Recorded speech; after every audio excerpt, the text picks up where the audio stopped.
They say universities are where voices grow.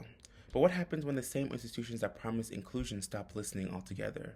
Our team, the 2024 3M National Student Fellows, wanted to find out what students are actually saying about equity, accessibility, and opportunity on their campuses. To do that, we turned to the archive that never lies, student newspapers. Our question was simple. How do students describe equity, accessibility, and opportunity in their universities? And how do institutions respond? We aim to uncover patterns in how students frame progress, fatigue, and hope across Canada's post-secondary system. Across Canada, universities are making bold commitments to equity, diversity, and inclusion, but in student writing, we often see a different story, one of invisible labor, financial strain, and unmet promises. That gap between institutional language and student reality became the foundation of our research. We analyzed 178 student author articles from newspapers at 10 universities, published between January 2023 and September 2024. Every article had to include student voices or their experiences and mention at least one of our three focus areas: equity, accessibility, or opportunity. We coded each article by theme, tone, and institution, and we used statistical tests to compare patterns while correcting for university size. We identified 5 core themes that capture how students see the hidden curriculum of equity in Canada.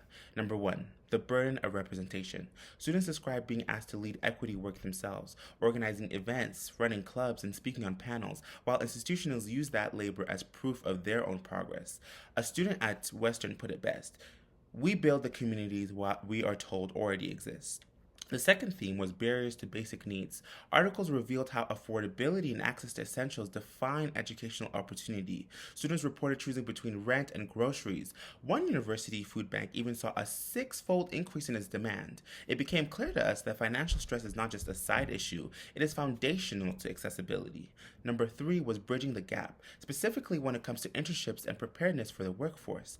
Here, students celebrated hands-on experience, but highlighted how these unpaid placements and tuition hikes in Confluence lock out lower income peers. In our text analysis, words like job, time, wage, and pay dominated, appearing 44 times, showing how strongly these discussions clustered here. Number 4 was campus safety and structural harm. Across 40 articles, students discussed issues of racism, gender-based violence, and the policing of protests. Many said that campuses were still unsafe for racialized and marginalized peers, with Western University alone accounting for nearly half of the coverage in this theme. The fifth and final theme was systemic invisibility. This theme captures stories of international and racialized students who remain unseen in decision-making spaces, specifically here at the University of Calgary. Their needs, housing, visa support, representation were often the last to be addressed, if at all. When we adjusted for university size, Bishop's University actually emerged as the most active source of student equity discourse, showing that even small campuses can have loud voices. Across all of these themes, one pattern echoed. Students are not just studying at universities, they are repairing them. They are filling the gaps in policies through grassroots action, founding food banks, mentoring peers, and demanding safer spaces. Our statistical results reinforce this imbalance. Schools with stronger student organizing tended to generate more critical coverage, even where progress appeared, like Bishop's or Arcadia, the positivity came from isolated initiatives, not structural change. Financial inequities threaded through every single theme we found. Equity and accessibility overlapped more than any other pair, reminding us that fairness does not exist without affordability. Our study shows that Canada's equity conversation is shifting. The paradigms are moving. From what's promised to what's practiced, students have already mapped out the path forward.